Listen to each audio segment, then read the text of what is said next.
You get plenty of coverage of Oklahoma State football. You think you hear all the noise coming from Gallagher-Iba Arena when you get your Cowboy basketball news. But you don't. You just don't get it, do you? You don't. And there's a couple of Jordans here to fix just that. This is the Cowgirl Coverage Podcast. This could be a podcast. Anyone with a computer can make one. Here are your hosts, Jordan Keene and Jordan Bishop.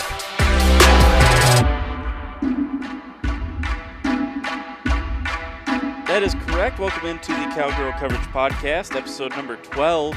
And Jordan Bishop, good to be along with you once again.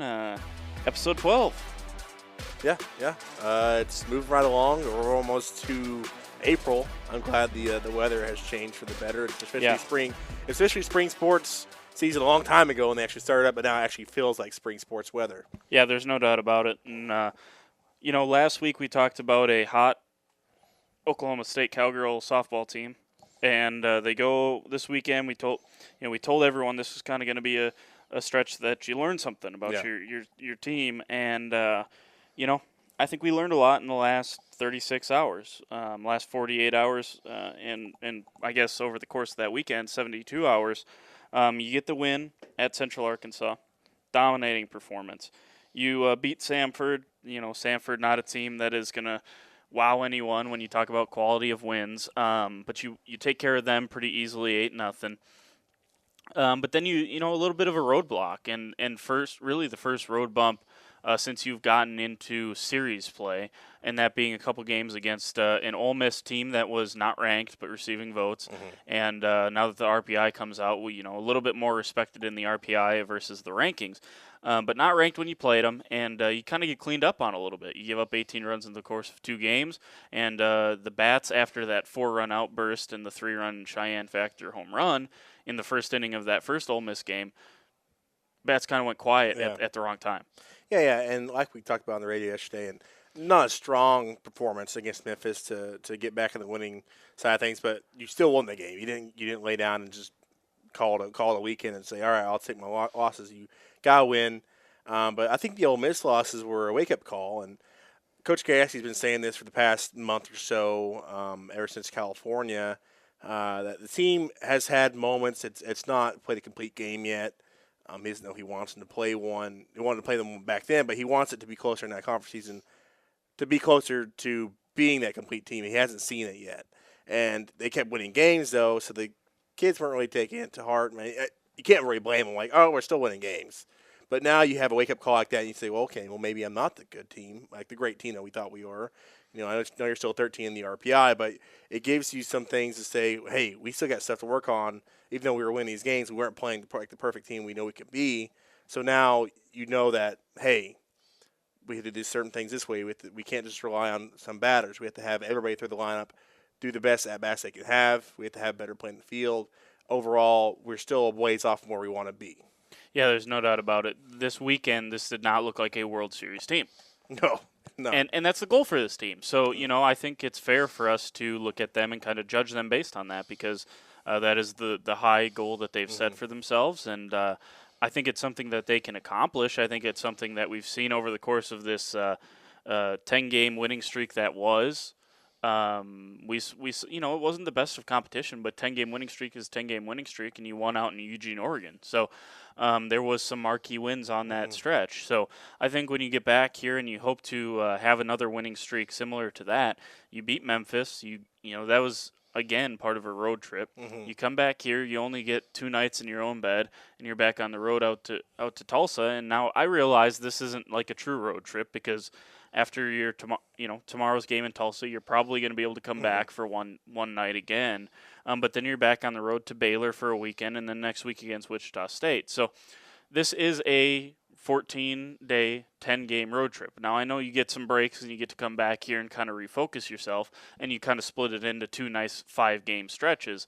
But nonetheless, you're still learning a lot about this team, and if you're going to keep this up, if you're going to turn this into another potentially double-digit winning streak, you're going to have to be a little bit more focused, and I hope that that's what they learned against Ole Miss, is that, the margins are razor thin here at this point in time. So, you got to make sure you bring your best when you do step between the lines. Yeah, and I know that some people might point toward fatigue, and it's definitely a thing when you're playing at many games in that amount of time, especially on the road. You're not in your own bed, but this is what they set up for themselves. I mean, if you want to have one of the toughest schedules in the country, this is what you have to expect. And I know they weren't expecting to have to play or add 2 on there's originally an 8-game road trip, now it's 10 because they had changed games.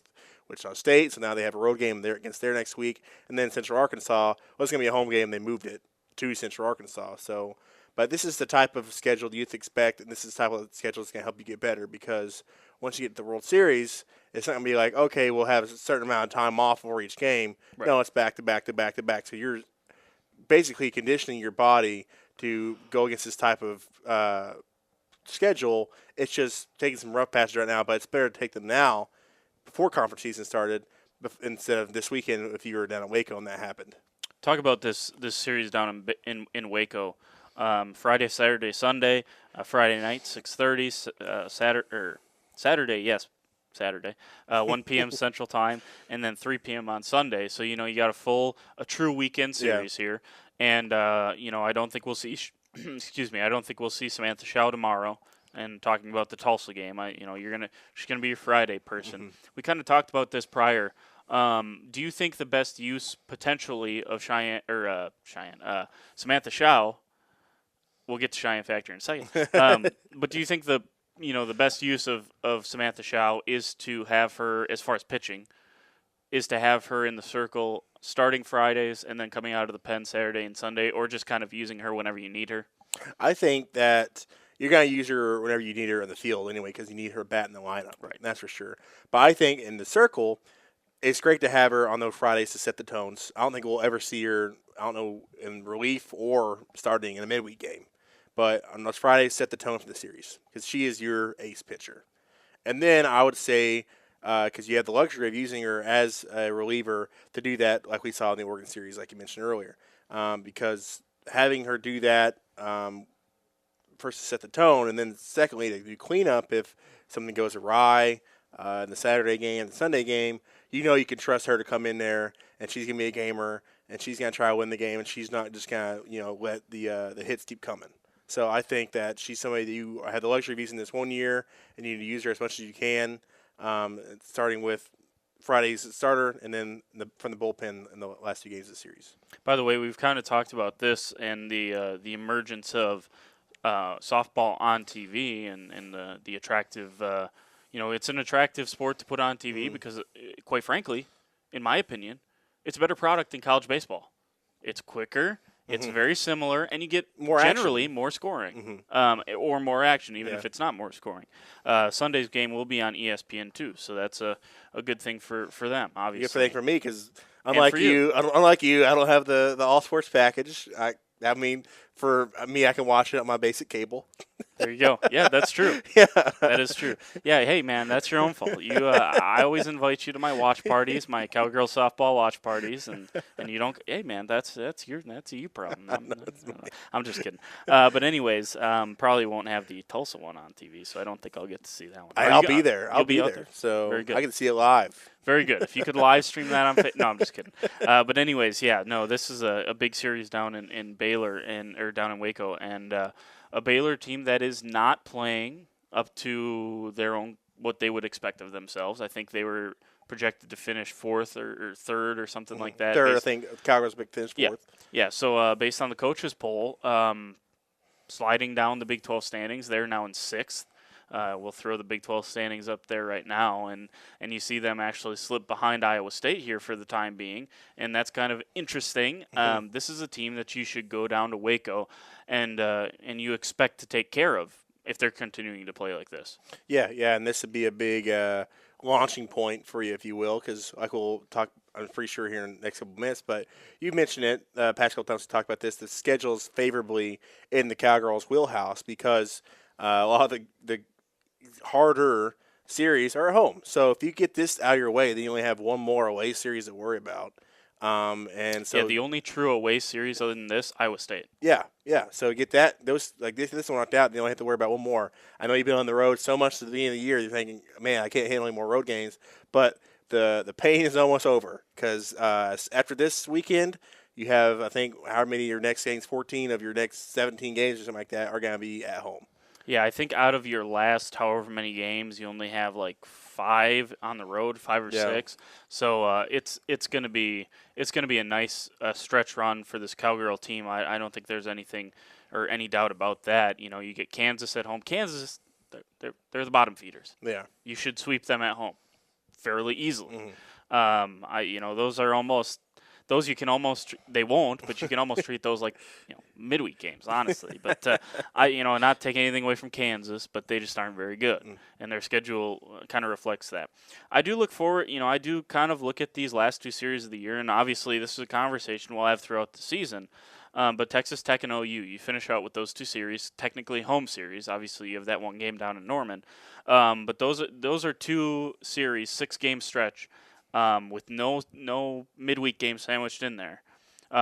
So there is no distractions there for that final 2 series of the year.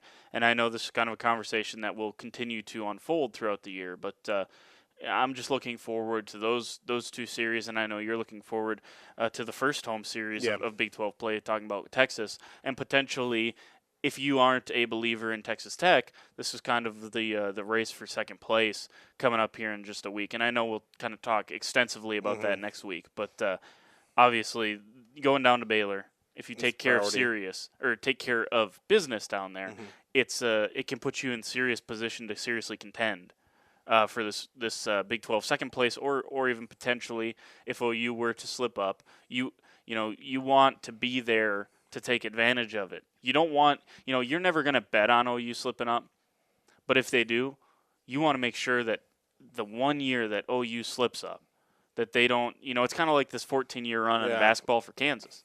Kansas slipped up several times, but the best someone could do was share the title with them. The best someone could do was finish a game out. You want to make sure that you have a good enough season that if OU slips up this year, you're in position to capitalize on it and maybe make some history up here in Stillwater. Oh, definitely. And if they do get the sweep this week, beating Tulsa tomorrow, which is no easy task in itself. Tulsa is a top 25 RPI team and a team that Oklahoma State has traditionally struggled with, even though Emily Watson is no longer there in the circle, thank goodness. It's still a road game. To get that knocked out and beat them and then go sweep Baylor, sitting at 25-6, I believe would be the record. And you'd be a team that, you mentioned if they had gotten the sweep of Ole Miss, it'd be a team that nationally would be on the radar. 27-6, 25-7, 25-7. But I think that if you do that, then you get some good publicity. You get a lot of attention on you. Then take care of business against Texas, and then you are in the driver's seat. You are in the driver's seat, and it's going to be between you and OU, and that'll be. They might have to, to close down the streets here at McElroy and Duck and add some seating in the roads for if that becomes the thing, because that will be something that I expect to see. I don't know, be televised, but it'll be something that I think a lot of people here in town would want to see, and that might be what it takes if you have a crowd like that to win those 2 games in Stillwater to take the series. I'll tell you what, Jordan, the only one that is going to be on ESPN out of that OU series is the one down in Norman. Oh. You know what's interesting? I would be willing to bet if you take care of Texas, like you think you can at home, you think you can take care of Texas Tech. If it is a 2-horse race down the stretch, and you win that, you play competitively with OU, you got to make ESPN think about flexing one of those and making sure ESPN's in Stillwater, USA for one of those last 3 games too, because if it comes down to those 2 teams, you can't tell me ESPN don't want to be here. Yeah, especially if OU's sitting at a 38-4 record and OSU's at 33-7. That'd be incredible. Yeah. That would be incredible, and not something we're predicting, but something that, man, I would love to be a part of that. I know you would too. So that'll be interesting down the stretch. Big week for them on the road, finishing out here this brutal road stretch. Tulsa tomorrow, or today. I'll probably get this posted on Wednesday. So today, tonight, and then this weekend, Baylor And then next week, Wichita State in the midweek game. And then obviously we'll talk about Wichita State next week and then talk about a big series upcoming with Texas. And hopefully we are breaking down a Baylor series win. So yeah, hopefully we'll see. And if we're trying to get greedy, maybe a Baylor sweep. Sweep back-to-back Baylor. If you'd have told me that 2 years ago, I might have said, keep dreaming, man. Yeah. So, but that's the way it goes. So we will pause the normal podcast here. We're going to step in with an interview. We didn't really promote this at the beginning, but a great interview with Coach Young from the Cowgirl Tennis team. What should people be listening for, Jordan? Yeah, the thing I like about this podcast is that we have the ability to really dive into what coaches and players and what they really feel. We get a glimpse into that at availabilities, but usually it's on time crunch. And today, Chris Young was very welcoming in that we get to spend as much time as we wanted with him. So it was like a 40-minute interview. But I really enjoy getting to hear behind the scenes talking about how to recruit, especially in a sport like tennis where you have to do most of your recruiting overseas. And he's really somebody he's a champion for the game. So he talks about the sport growing, obviously what he hopes more people will see, especially with the Nationals coming here to Stillwater next year in 2020, of getting the sport growing and having more fan base. Because right now it really is a good time for women's tennis as it progresses, especially with the pros, and trickles down to college. That is my favorite question, and usually my favorite answer is when we get to ask them about their role in trying to grow these sports, because we have seen tremendous growth in all of them. So we will pause right now, and you will hear us right now with Chris Young. Welcome back into the Cowgirl Coverage podcast. Jordan and Jordan with you, as usual, and joined this episode 12, by Coach Chris Young. Coach, thanks for taking out a few minutes. You're welcome. And Coach, the coach of the Cowgirl Tennis team, and plenty of success since you've been around, and you start off Big 12 play with a bang this weekend, 6-1 over Kansas and then Kansas State. Yeah, it was a really good start for us. We knew coming in that it was going to be a tough weekend. Kansas was a team we had played once this season. They were a top 10 team. They've had a really good season so far, and with the tight match that we had earlier, we knew it was going to be tough. We focused a lot on our doubles and trying to get that doubles point. Kansas, coming into the match with us, hadn't lost the doubles point all year. So getting that doubles point, I think, changed the momentum. I think it shook them up a little bit, and I'm not sure they recovered very well in singles, and I was really happy for our girls. We won 5 of the first sets in singles, but then our girls didn't let up, and I think a lot of the matches came a lot easier than we had expected. But I thought our girls had a good week of preparation. They were really locked in and focused, and then, as you mentioned, carried it over into Kansas State, who is a really good team. Kansas State had everybody back from a second round NCAA tournament team from last year. And really, Kansas and Kansas State both had pretty much the same team from the year before when they both advanced to the second round. And so that experience tends to give them, a leg up when they start conference play. But I thought our girls handled it really well. What do you think was the difference, if you had to put your finger on one thing as far as the doubles difference from Kansas in the indoors to playing them this weekend? Well, I think we've made some changes in our doubles lineup. Katie and Marina, our 2 seniors, are playing together now, and I think that was a big difference at the number 2 spot. We had Marina and Lisa play together the time before, and so Katie and Marina now have won their 4 doubles matches they played together. They played together last year, so we always knew kind of in my back pocket I could go to that doubles team, and then being seniors and being good friends off the court, that could mesh together pretty well. And it just, a lot of things led to that happening. And I think since we've put them in there, that solidified our doubles a little bit better. And just the way that we're playing in general is very aggressive, and that gets us off to a good start. I think our girls feel very confident in our singles play. So if we get a doubles point, I think that really makes us hard to beat. What all goes into picking a doubles pairing? You mentioned their friendship off the court, but what all goes, do you have them play with each other in practice and see who works the best? How does that all work out? Yeah, a lot of it is just trying to find complementary parts. I think that it's, in doubles, you want 2 people that are going to complement each other very well. You look at our number 1 doubles team, and Sophia, as you and I talked about before we came on, she's ranked in doubles with 2 different partners. 1, because she's just a really good player. But 2, I think her game style, she's so aggressive at the net that she just needs somebody in the baseline, behind her who can really set her up. And we found that Catherine does that really well. Catherine has such a big game, but she's not a girl that wants to sit back there and grind all day long. So she likes somebody that's going to, I'm going to go big with a serve or a return, or from the baseline, I'm going to hit a couple big baseline shots, and then my net player kind of step in and finish the point for me. And so that's, what really kind of complements them very well. I think with, other situations, you definitely want kids that, don't have to be like great friends off the court, but it sure makes it nice that they know each other real well and know how to pick each other up. Sometimes if I'm playing with someone that I know real well, I can see that maybe they're a little bit nervous, a little bit anxious. I just can feel certain things about their personality. And I think it's also you want to have fun out there on the court. Someone that I'm friends with, that I, kind of gel with, vibe with, and then it relaxes me a little bit. So you talked about the experience of Kansas, obviously, and going on the beginning of the year, you're playing a slew of experienced teams earlier. Your Dukes, you playing Kansas early on as well. What are you seeing from your team? It's a mix of older and younger players, but what are you seeing from them just 2 months in, the experience they have already from playing this tough schedule together and coming into this weekend? Yeah, I don't think there's anybody that's played a tougher schedule than us. As of the match on Friday with Kansas being 10 at the time, that was 6 matches against top 10 opponents. So, we're 2-4 against teams ranked in the top 10 when we play them.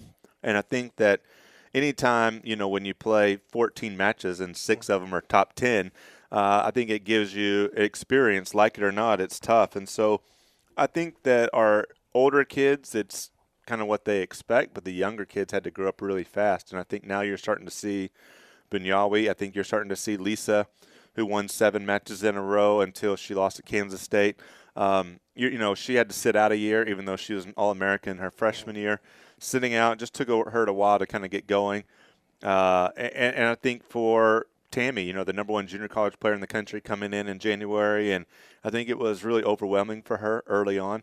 And now you look at her, and I think she's won 6 or 7 matches in a row at number 6 and kind of solidified that spot. And Catherine's been able to kind of move wherever we want her to move and put her in the lineup. So, yeah, I think right now we've won 7 matches in a row. I think things are kind of starting to come together. And, that's what I told a lot of people early in the season. I said, don't judge this team right now. Look at this team and say, well, they're going to be really good come April. And that's what we've focused on the whole season. We talked to the girls, look, we want to be playing end of March, 1st of April. We want to be playing really well. And so no matter what happens in January and February, you look at it, and we had a really bad loss at Arkansas, probably worst loss we've had around here in a while. And that was, the start of kind of the injury bug for us. We had to pull out Sophie. We had to, make some changes. Then the next day, Sophie and Marina get hurt against UCLA, and, Sophie hasn't lost a match this year other than when she had a default against UCLA, and she was up 6-1, 4-1 when her back really gave out. We knew that was coming. That's why we couldn't play her the night before at Arkansas. And then Marina, she's only lost 1 other match other than the one. So, then we didn't have Sophie all through national indoors. So you lose 4 matches in a row, and people are kind of freaking out. But for me, it's like, look, we had to kind of trial by fire with some of these kids, moving up, getting in positions that they're not going to be in all year long. But outside of that, if Sophie's healthy, we don't lose to Arkansas.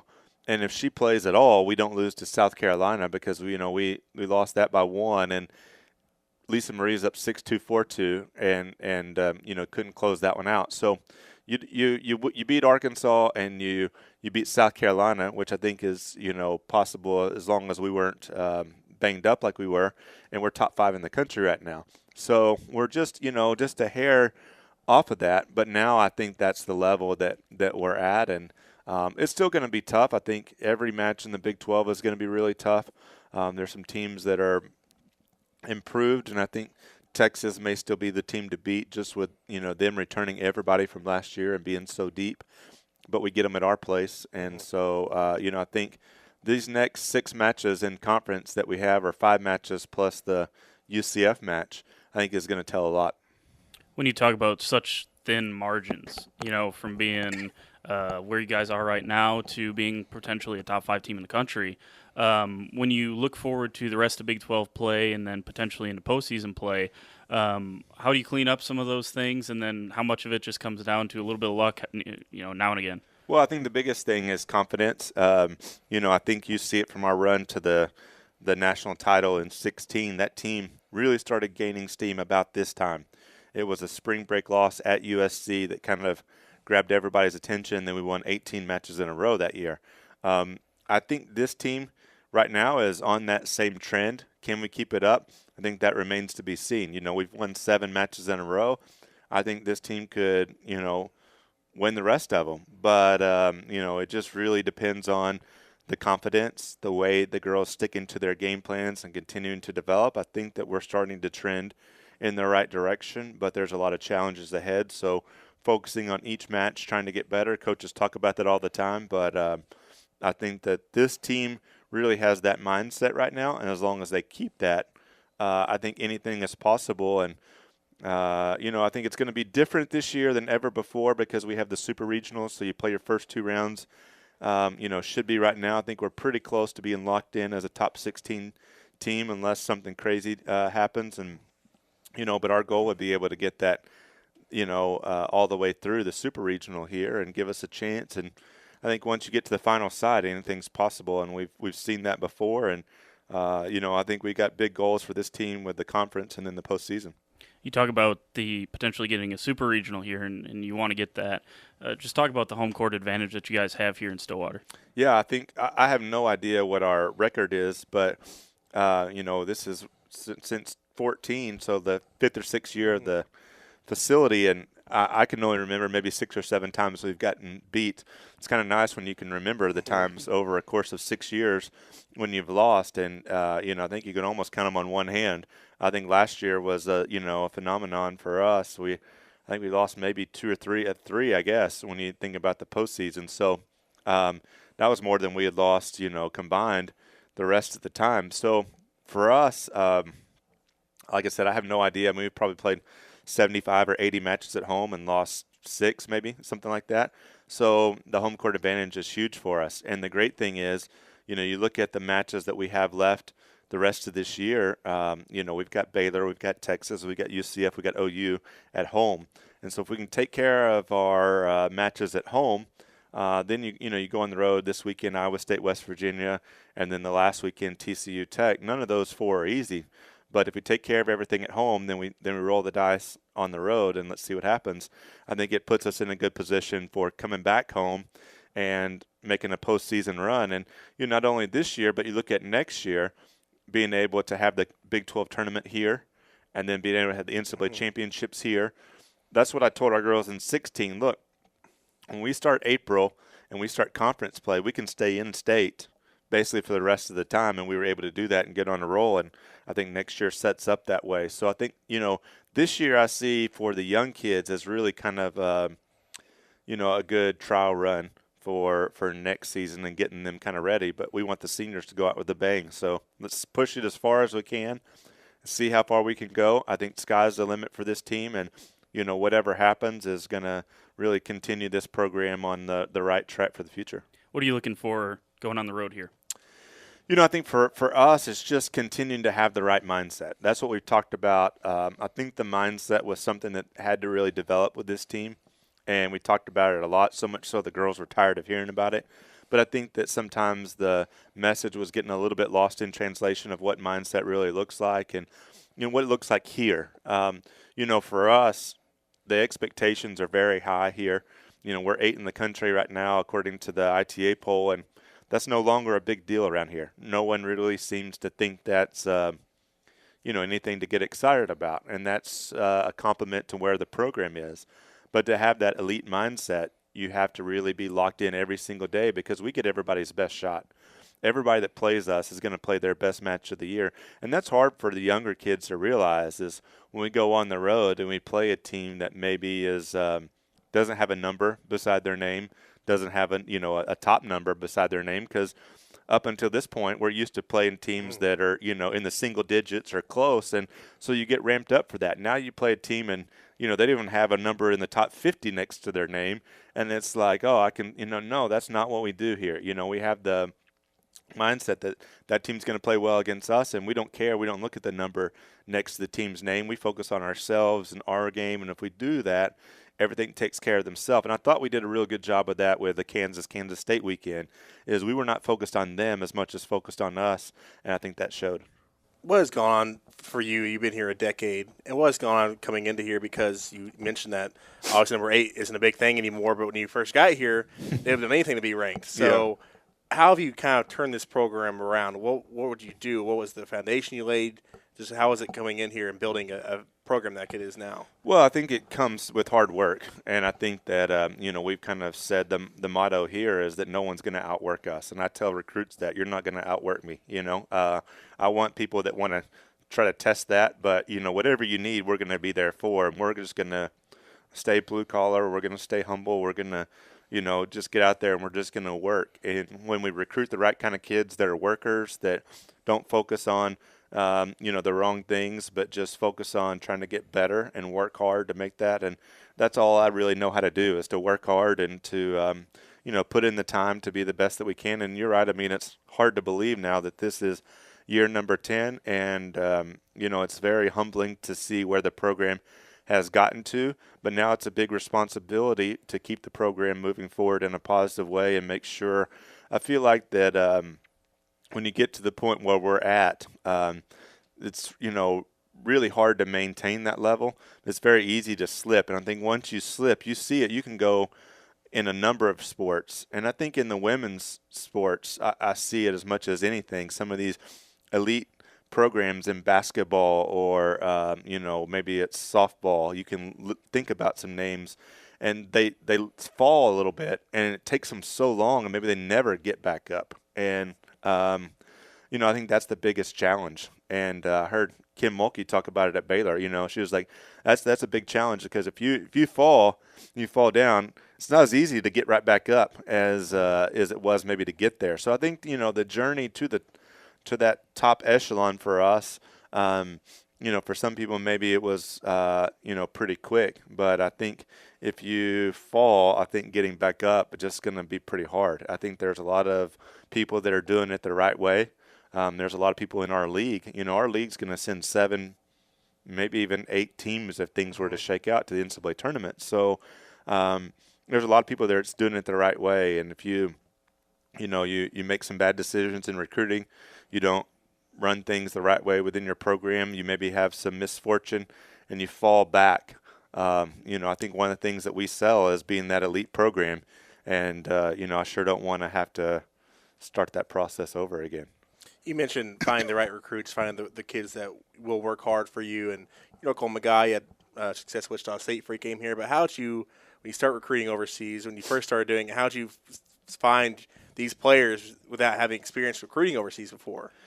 Yeah, when I played at Oklahoma Christian and coached there, I had a lot of guys that I played with that were South American and went back home, and Venezuela and Brazil and those countries, and they started teaching, started playing, started doing things in those countries, and they were able. I was very fortunate on those relationships to get some recruits through them. My first team at Wichita State in 2007 2006 we made the tournament, and then 2007 we brought in 4 girls and a couple of Brazilian kids and a Romanian girl, and we got to 16 in the country, and that has a big deal there. And first team ever in the history of the Missouri Valley Conference to ever win an NCAA tournament match. So, and that was like the 98th year of the league or something like that. We're the first team to ever win a match in the NCAA tournament. So, we did some special things with those kids, and it was really just based off relationships. And I think recruiting is something you got to do every single day. You gotta have your list of kids. You gotta continue to work those kids, and you gotta continue to find new ones. And I think one of the things I've always prided myself on is being willing to go anywhere at any time and to find kids that maybe not as many people know about, and to bring those kids in. I think that's getting harder and harder to do because with technology and internet and those things, it's there's not many hidden gems out there. I still think. We're able from time to time to find one that maybe people didn't realize was going to go to school. I think Bunyawi is a good example of that. Like, everybody was writing her and after her, but we were able to kind of like convince her to come when I don't think anybody else even got in the game on that. Yeah. So, That's a long answer to say biggest thing in recruiting, it goes to relationships. And now, I've been coaching this my 18th year now, and so you have a lot of relationships, people out there, and you just kind of got to go with your philosophy of what works for you. And now I know there's a certain type of kid that works for me as a coach, that works here at Oklahoma State, and you got to, as that commercial says, you got to stay in your lane, bro. You just got to stay with where it is. And I feel like, we can maybe chase some kids. A good example of that, you ought to read Jay Wright's kind of story about Villanova and what he talks about. Like, he got Villanova, up and running, and then all of a sudden, they had kind of a downward trend. Well, he started going after these kids. He started finally getting into that upper echelon of American, top basketball kids, these 5-star kids, and he got some of them. But those kids weren't the type of kids that were Villanova type kids, right? And so then he had to kind of reset. And Diacono, the guy that, was kind of his point, he recruited that kid, and that kid from the first day on campus, he made that kid a captain as a freshman. But he kind of built him and said, you're my guy. This is like what the program is going to be built around, and we're going to get back to getting the kids that are more like 40, 50, 60 in the rankings, but they're our type of kids, and they're, they think like me, they work like me, they do that type of stuff. So I think sometimes that's really important for a program like ours. We may never get the top 10 American kids. We signed Alana Wolfberg, who's number 6 in the 6 or 7 in tennis recruiting, and she's going to be a big recruit for us next year. But I'm not going to get that kid day in, day out. And maybe that kid's not the best fit for our program. I think there's a certain types of kids that are, and we're going to go after them. And but we're going to find those kids. And I think you got to just stay in your lane, know the kids that work for you, know the kids that respond to you, and you got to put in the time in recruiting to make sure you're making good decisions on that.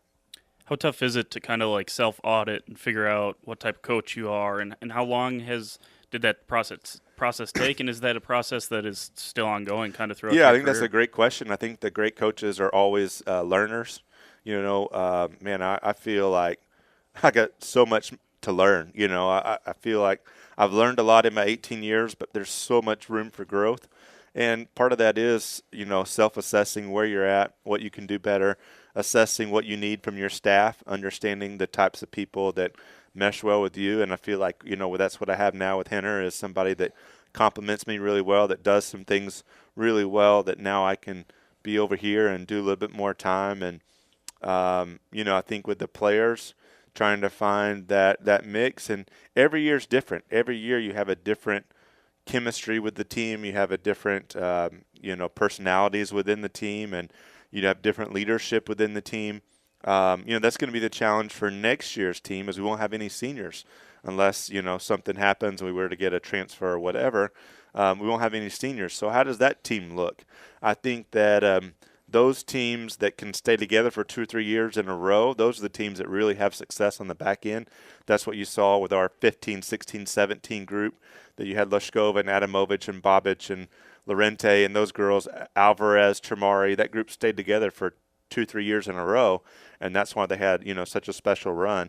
And we're getting ready to go through that, but how do you kind of lead the team through that? But I think self-assessment is really important, and, I try to stay as humble as possible and not get too caught up in what we're doing, because the minute you think you got it all figured out, you're gonna fall. And I think we just got so much to accomplish, so much more to happen, and I think there's a lot of people out there that are doing it really well that I try to learn from. I try to read, I try to listen to podcasts, I try to talk to coaches, I try to search out coaches that are doing it really successfully, and just try to get little bits and pieces of their time. And, fortunately I've been able to find some good people to mentor me, and then just read about what makes other people successful. I think Dabo Sweeney's doing it at a super high level. Jay Wright's doing it at a really high level. And I just soak up as much information as I can about those guys, because they're doing it at places that are similar to the types of setup that we have at OSU. And, and then people here on our campus. John Smith is the best that there is. So being able to spend time with him and talk with him, and, just seeing what Boynton's doing in recruiting, or see what, football is doing with their recruiting, and, just other coaches here, just, what can you learn from everybody? I can learn from everybody here. And, we make each other better in that way as well. What's that mean to you that you've really become a pillar in this community? Everybody knows you. You're always meeting and greeting. You're coming on here for us, and you've done that as a tennis coach and really made that program something that all OSU fans can be proud of. You know, I'm probably a really bad person. I tell people this all the time. No one believes that as much, but I'm probably a bad person at really being self-aware as far as like, you know, those comments and stuff, because it's just who I am and just what I do, and I don't really have like an end game as far as that goes, or like I'm doing it for this purpose. It's just kind of like this is what I do. So I don't think about it in those terms maybe.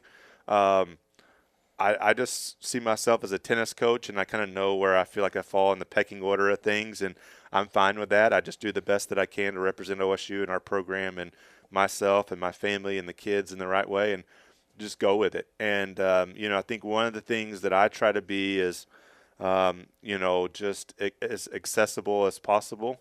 And, you know, I don't see myself as better than anybody in my eyes. So it's just like, however I can help, whatever I can do, I'm happy to do it. And I think as a tennis program, we're a window to the university. And however we can be that and give back to the community, to the university. We're not going to make money for the university, but hopefully we can bring goodwill to the university by just who we are as people out in the community and the type of reputation that we have. And I take that really seriously. So whatever I can do to, you know, kind of let our light shine a little bit as a tennis program, that's what I want to do. Just one thing that you have to struggle with, especially with tennis, is fighting against going pro. When you go recruit kids, how do you, I guess, two-part question here. How do you get kids to want to come play college tennis? And what are some success stories you've seen from players who were on the fence a bit about going pro or maybe going college, and you saw them actually better themselves coming here to play for OSU? Yeah, I mean, we say all the time, we want to recruit kids that want to be pro. I don't want to recruit a kid that college is the end-all, be-all for them, because once they get here, they've accomplished it. What's left? So what drives them every single day if their whole goal was to be a college athlete? I want them to say, you know, I want to be a pro athlete. I want to do more. Maybe they don't get there, but at least to have that vision. You know, I want to be a visionary leader for them. I want them to have vision for themselves that something great can be accomplished. And so that's part of the process in recruiting with them. I saw it with, you know, even you look at Leshkova and Adamovich and those kids, you know, they wanted to go pro and they came here.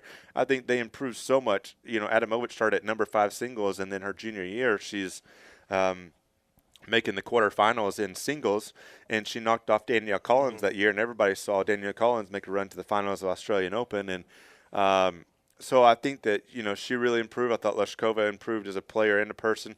Bobic is somebody that is out there right now. She's top 300 in the world on the doubles tour. I think she's going to make money as a pro doubles player, you know, through her career moving forward. She's going to play for her country in the Fed Cup coming up in April, and she's here finishing her last class and helping us on the court and training with us and getting better. And then I think you look at, you know, other kids. We had Bolsova, who was here 2 years ago with us. She was at one point top 5 junior in the world, had an injury, had to sit out 9 months. We brought her in. You know, the goal for her was, hey, play 2 years of college tennis, and then you'll be ready to go pro. She played 1 year for us. At the end, she had won 25 matches in a row or whatever. She had everybody kind of like beating down her door to like work with her. She went pro, and now she's top 150 in the world and was on the Spanish Fed Cup team. So, you know, that's somebody who's come through our program. So I think you look at the last 5-6 years of our program, I think a lot of kids have gotten better. Now, whether or not that translates to elite pro success, they've all gone out there and they've won tournaments. They've done some things. They've gotten better. I think the challenge on the tennis tour is just finances. I think you look at somebody even like Megan McRae, who came back last year. She bettered herself. She just doesn't have the resources to, you know, be able to play pro tennis at the level that she wants to have the schedule that she needs to be able to make it. But any of those kids can make it. I think they've gone on to do great things, and I think that our program is hopefully going to continue to better these kids. And I think we got some kids in our program right now and girls that are coming next year that I think are going to get better if they continue to do things the right way, and I think you'll see them doing well professionally as well.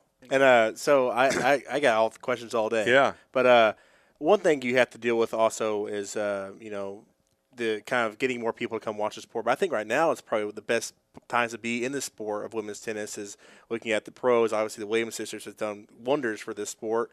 But what do you feel like now with the popularity of the sport and what's kind of the next 5 years outlook for the sport growing? Yeah, I think, obviously with the sport, we need American players to do well, and I think that the young American players coming up are amazing. You look at the Williams sisters, who are they going to pass it off to? You got Madison Keys, who's done real well, Sloane Stevens, and I think this next wave of, Danielle Collins being one of them. I think you got a girl, Coco Gauff, who's the best, under 18 player in the world that's American. And you can go down the list of kids coming up that I think are going to have a chance to do real well. And I think that, as long as there's young Americans coming up, I think that's what's hurt the men's game a little bit is, you got Federer, Nadal, Djokovic, you can go down the list, but none of them are American. So in our country, it hasn't given the life to the sport as much as you'd like to, but I think that is present on the women's side. So hopefully it continues to do it. And, there's just, I think other than football and basketball, the other sports go in cycles of popularity and based on the stars at the time. And I think there's a fight for it in the marketing dollars and different things. But, overall, I feel like women's tennis in America and, the impact that American kids are going to have globally, I think is on the way up. And I think that will hopefully trickle down to our game. I still think that at the collegiate level, it's really more about, our engagement in the community and in the Oklahoma State community to get people to come out. I still have a vision of selling out the Greenwood Tennis Center, like you see wrestling did this year for the Iowa match. There's no reason why we can't put 2,000 people, an outdoor match at the Greenwood Tennis Center because everybody that comes to a match seems to enjoy it and want to come back. It's just getting those people out there for the first time. And so we got to find unique ways. We got to do a better job on my side of trying to market it better to those people that are, going to see it for the first time. And hopefully with the national championships, that's going to expose people that haven't been exposed before to how exciting our sport is because you have 6 matches going at once. So if you're sitting behind court 1 and it's not competitive, there's 5 other opportunities for matches that are. And you know from being out there, I mean, there's always a big moment getting ready to happen. And so it's constant action. You're not sitting there and getting too bored if you engage yourself in what's going on. And then you start to see how this is all coming together and how, these 6 matches are all working together towards one. And if you really sit and watch, it's amazing how momentum works. With 6 individual matches being played at the same time, you start to see 1 or 2 girls start to get a game or 2, and all of a sudden you can feel the momentum, and it just carries over. And, you can turn around a match pretty quickly on multiple courts just from it starting with one person. And the crowd makes a big difference. The crowd can get intense, and they can yell, and they can scream, and people don't really realize that about tennis and the college level. And, hey, I can really have an impact, and I can hear what girls are saying to the officials. I can say something to the official. I can get involved. I tell people all the time, it's like you go to a football game or basketball game, and everyone's yelling at the officials, but how much they really hear you? Rarely. But at our sport, you get there and you start yelling at them. They're going to hear you. So if you're a person that likes to, hear yourself talk and get involved in it, come check us out as well. So there's something in it for everybody. And I think we have a good core group, a good niche of people that support our program, and we couldn't be thankful for them. But now it's time to grow it and make it bigger. And, everybody loves to support a winner. And, since March of 2014, we've been ranked in every single top 25 poll that there is. I think it's like 80-something, 85 weeks or something, Emily told me. So I think we've shown some consistency now, and we've been top 10 basically for the majority of that time as well. So hopefully people will come check it out if they haven't before, and, maybe all of your listeners here are going to find a chance to come out and check it out as well. Really quick, we've asked a lot of our guests this. I think I just saw a tweet, ESPN going to do a record number of softball broadcasts this year, and a lot of those now being on ESPNU, ESPN2, some on big ESPN. Just the growth of women's sports overall. I mean, tennis, women's basketball, ESPN has the women's basketball tournament coming up yet too. When you look at some of that, and obviously Oklahoma State has a very successful women's athletic department. When you look at that, being part of that, what's that growth been like? Yeah, I really want to be a champion for the women's sports and feel like that, I can help the growth of, females having the opportunity to be empowered through their sport. And it's really a personal thing that I take seriously. And so hopefully we're doing that. We're at a place where people really support a women's sport in tennis. And I think the growth can continue to happen through TV.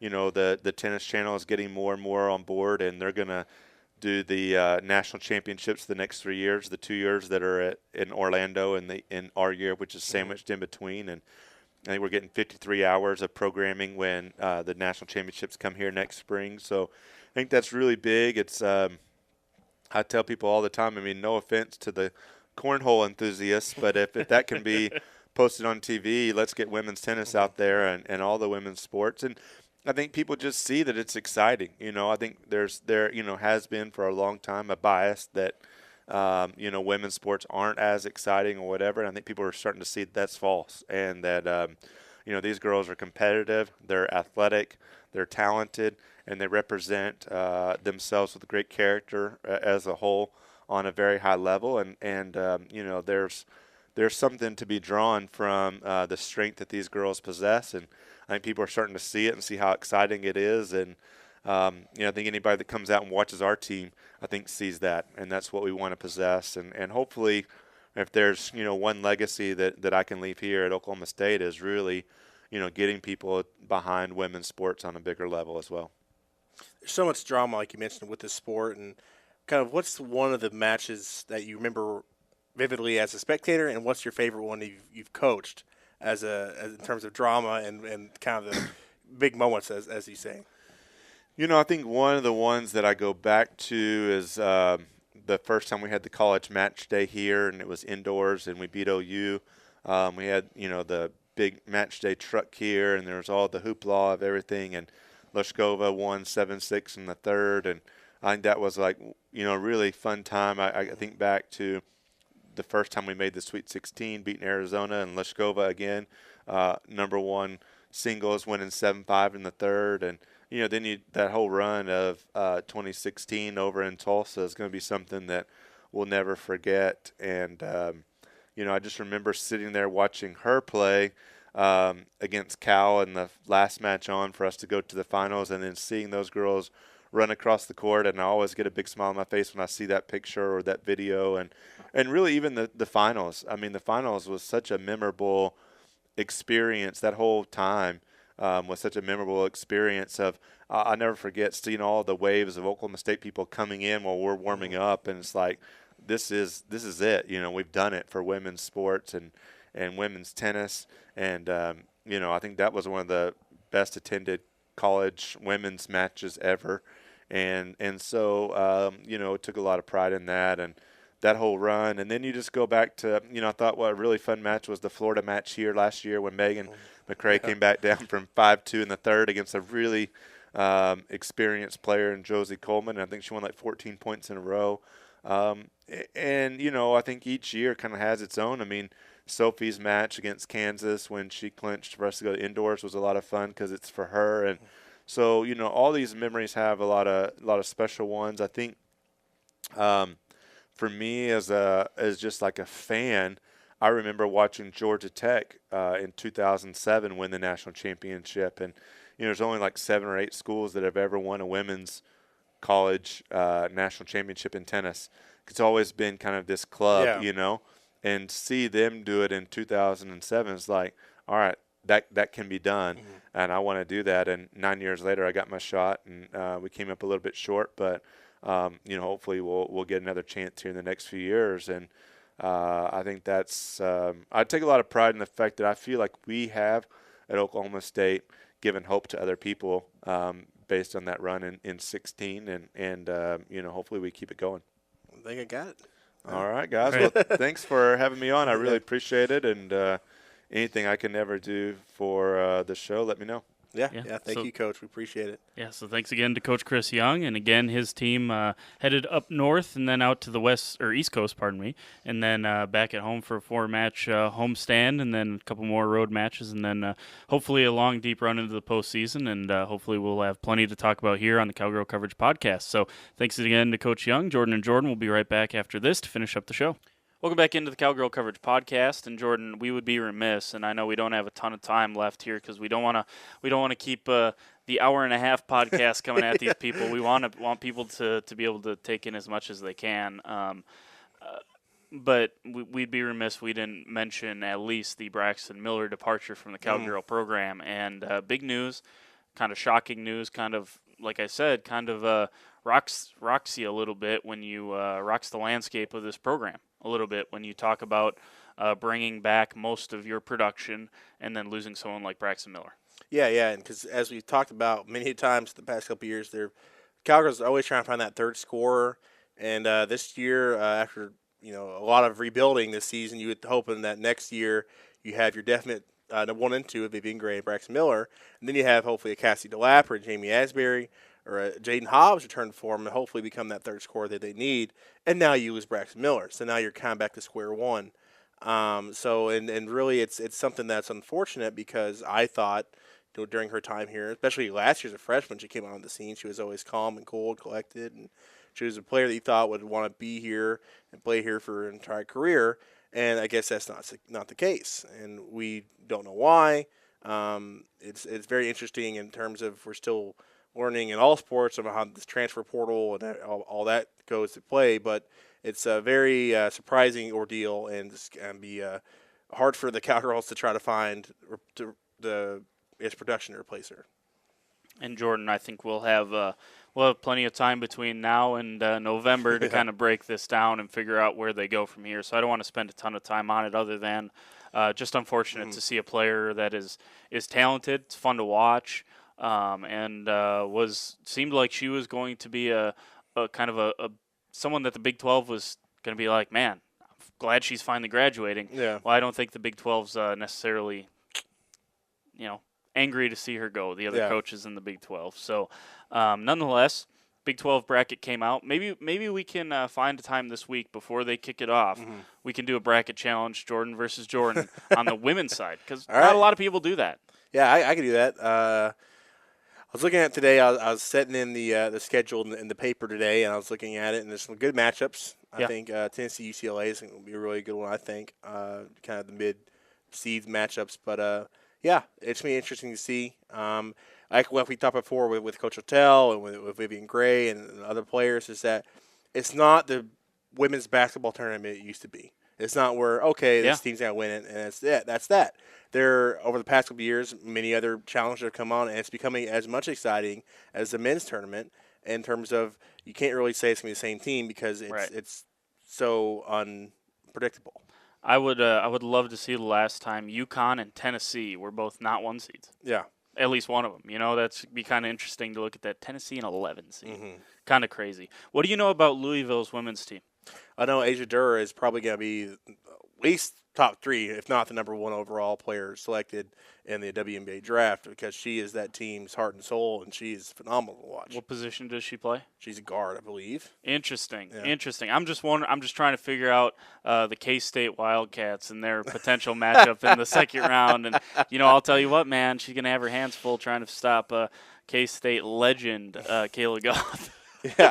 Yeah, man. From DeForest, Wisconsin. On the men's and women's side, Jordan here, he's going to predict Kansas State to win it all. And he's so in love with those teams. Hey, man. Hey, you recruit Wisconsin players. I respect you. So there you go. We can maybe we can podcast, do a special edition podcast talking about the bracket challenge. Yeah, I'd be down for that. All right. And it starts off Friday, I believe, right? Yeah. So there you go. We will make sure we do that. We will do that, and we will make sure we get that out to you folks before Friday. So put that in the back of your mind. I know you're a busy guy, but this is really important stuff. So. Okay. All right. We will move on here. Talking about, let's talk really quickly about tennis. We got to kind of rifle through these last couple teams. But tennis, huge weekend, and we talked to Coach Young about that. Don't have to spend a ton of time on the previous weekend, but they're starting to get some momentum rolling, kind of like Coach said.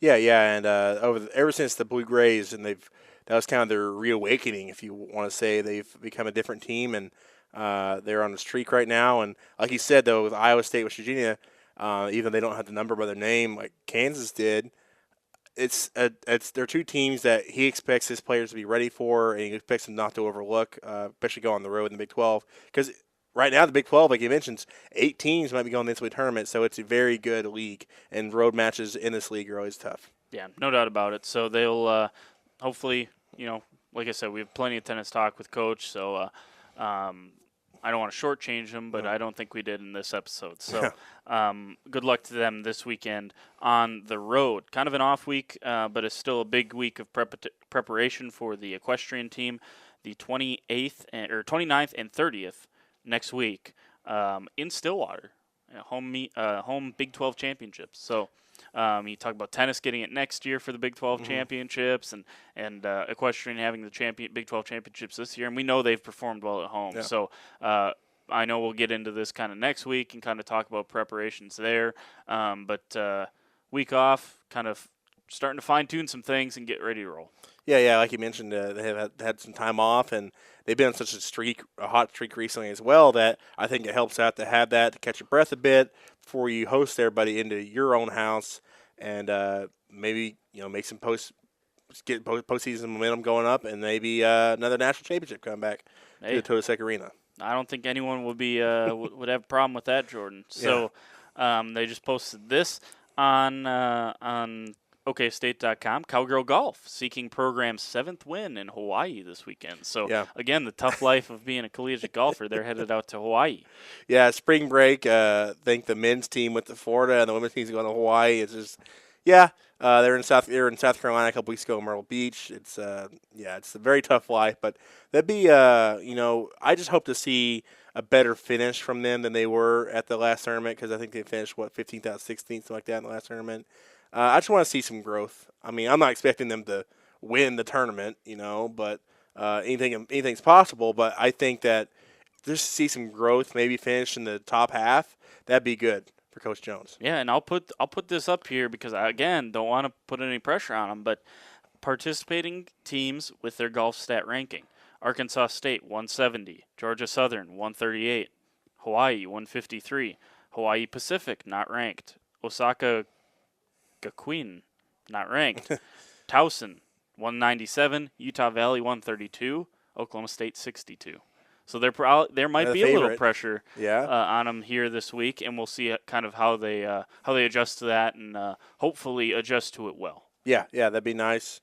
Thanks. I should have done my research to see if they were playing. I didn't know this either, but yeah, not necessarily the marquee teams in this one, but still, you don't have to have marquee teams to try to get some momentum rolling. And again, after a couple disappointing results, probably, they had their moments in those other tournaments where you had a few golfers playing well, but we haven't seen this team collectively really come together and play well. So I think you make a good point, in you got to turn this around a little bit at some point, right?